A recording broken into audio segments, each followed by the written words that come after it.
Genesis chapter 3, verse 7, it says, "Then the eyes of both were opened, and they knew that they were naked, and they sewed fig leaves together and made themselves loincloths. And they heard the sound of Yahweh God walking in the garden in the ruach of the day," the ruach, the spirit of the day. "And the man and his wife hid themselves from the presence of Yahweh God among the trees of the garden. But Yahweh God called to the man and said to him, 'Where are you? Where are you?'" I want to turn to Colossians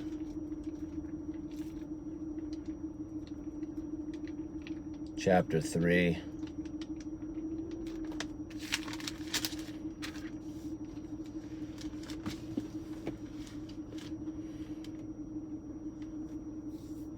Paul says in verse 2 to set your minds.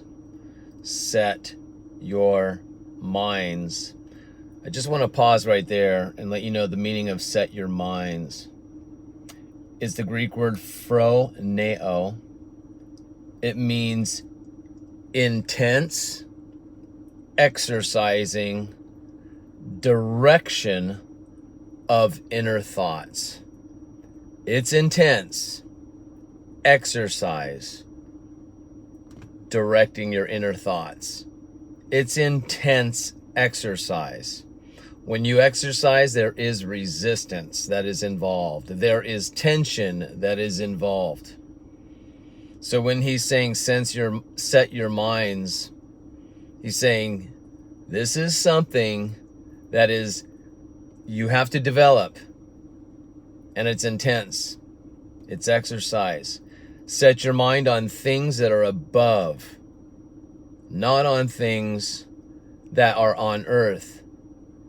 For, or because, you have died, and your life is hidden with Christ in God. That's amazing. You have died, and your life is hidden with Christ in God. It's almost like there's two different people going on here, because there's one that Paul says he calls you, and he says you died, but then he says your life is hidden with Christ in God.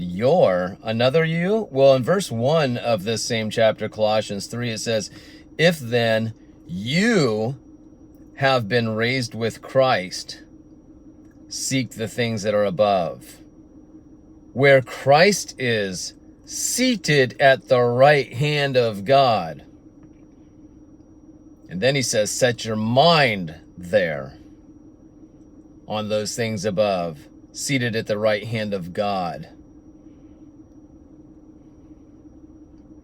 Don't set your mind on the earthly things, the carnal things, the tangible things.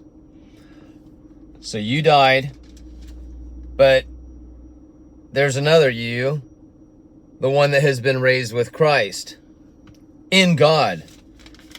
Romans chapter 6.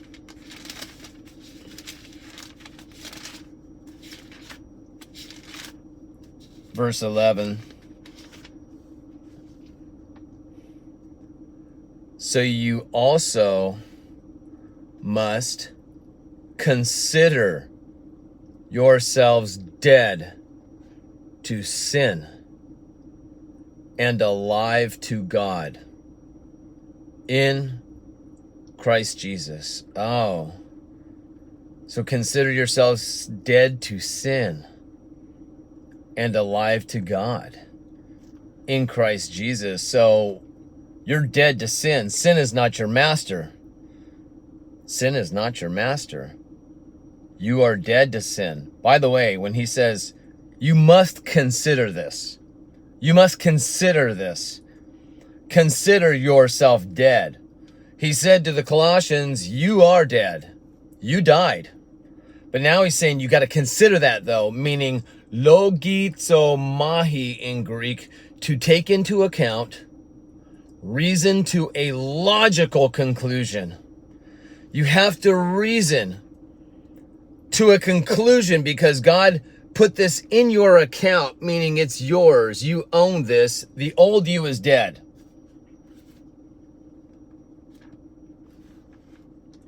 So you got to consider that because that's how God sees you. He sees the old you as dead. And he sees the new you as alive. I'm going to stop right there. Actually, no, one more thing before I go.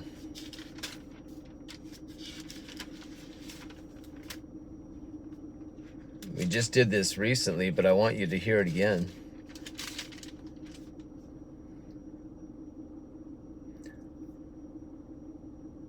God says in Genesis chapter 1, verse 3, let there be light, and there was light. And God saw that the light was good. And God separated the light from the darkness. He didn't call the darkness good. He called the light good. And he separated the light from the darkness. If you wonder what that little beep noise is, every time I put this vehicle in reverse, it does beep. Okay, so back to the beginning. God told Adam that if you eat of the tree of da'ath in Hebrew, da'ath, D-A-A-T-H, the tree of death. That's where we get the English word death, D-E-A-T-H. Well, they spell it D-A-A-T-H, da'ath. The tree of the knowledge of what? The knowledge of what? Good and evil. He says, you partake of that tree, that day you die. Did Adam die the day that he partook? Well, you know, when you read in Hebrew, when God says that day you will die, it's more like saying dying, you will die. That's what the Hebrew said. Dying, you will die, meaning the process of death has now incurred to you.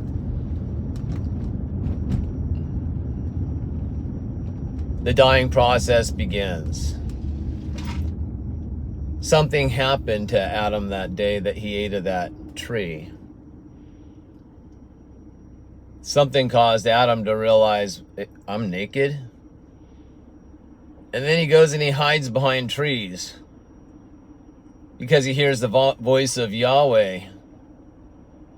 He can hear him.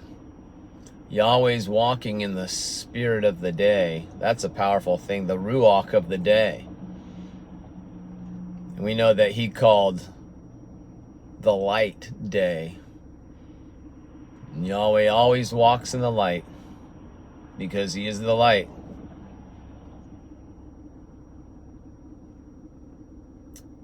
And Yahweh can see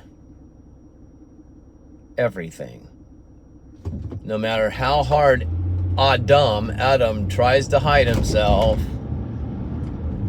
Yahweh can see him. But you might be thinking, then why did Yahweh say, Adam, where are you? Well, because here's how I see it. I think Adam's hiding behind a tree, and then suddenly there's Yahweh looking right at him. And he looks at him. And he looks at him. And he's looking. And he's looking. As if he doesn't know who this man is.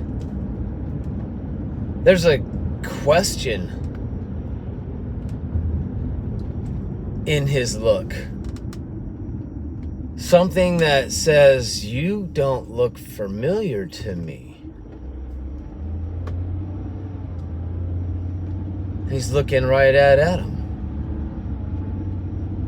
And the reason he says, where are you? It's because the old Adam died, and there was a new Adam there standing right before him. A stranger. Not the same Adam that God had placed in the garden. The one that he breathed his ruach into the nostrils of Adam, causing him to become a living nephesh. This was a different Adam.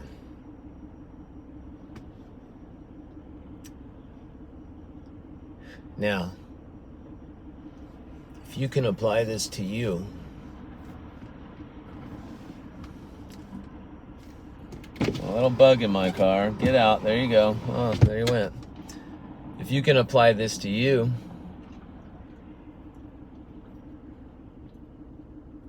when the eyes of God looks at you, he doesn't see the old you anymore.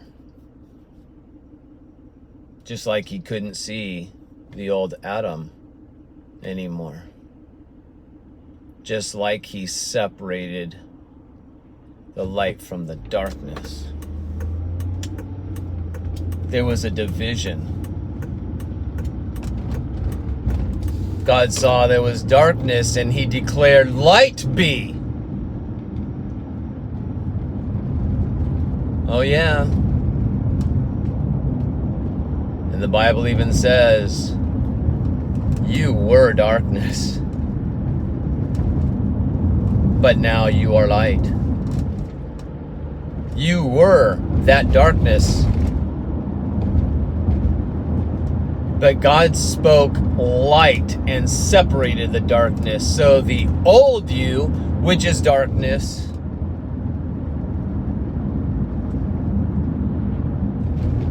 that is not you anymore. And you have died to darkness, you have died to sin. And Paul says, consider that.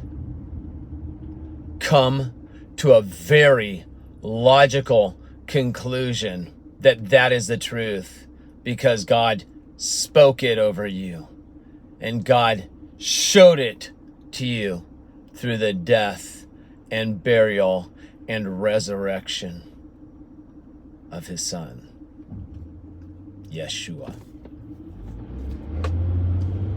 That's why you can consider it. Consider it that you have died, the you that once was. Oh, you might look in the mirror and you look like you. Adam might have seen the reflection of his face and said, why doesn't Yahweh recognize me? I look just like me. So the old you, yeah, you might technically see the old you when you're looking in the mirror. But see, that's through your carnal eyes. You gotta see the new you. The one that is alive. The one that is in Christ. In God. You're hidden with Christ in God. Meaning, nothing can get to you. You're hidden. Because God hid you in himself. No devil can get you. No demon can find you. You're hidden. Your life is the true you. Oh, maybe the outside you, all these people recognize. Maybe you look in the mirror, you recognize. And you think about the old you all the time. You got the memories of the old you all the time. I'm sure Adam had the memories of the old him, that perfect man that he once was. Oh yeah, those memories come back. Yeah, of course.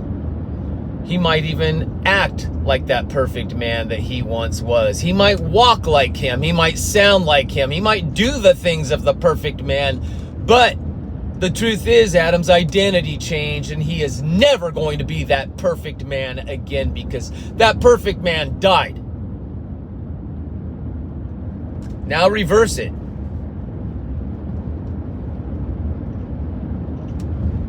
Now reverse it. You might act like the old you. You might look like the old you.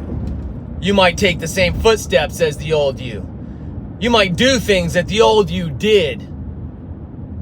But no matter how much you act like the old you, too bad. Because that old you died. You are only the new you. That's who you are.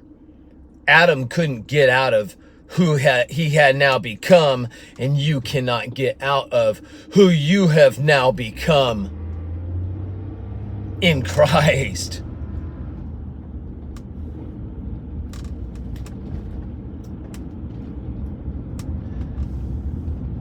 And when you set your mind on these things that are above and not earthly, the above is the truth about who you are in Christ, seated in Christ at the right hand, the favor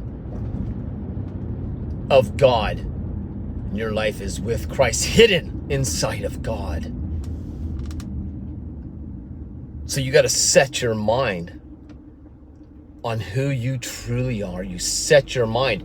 And Paul said this setting of the mind, it is intense exercise. And if you know about intense exercise, you know what I'm talking about. And this is for your mind. It's a mindset. The day you died is the day that you partook of that tree of life called Christ. The old you died, and the new you lived. And that darkness was separated from the light. And God saw the light. God sees you, your new identity. And he declares, it is good. It is very good. All right, guys, I love you all. God bless you all. I hope you have a great day, and we'll see you all next time.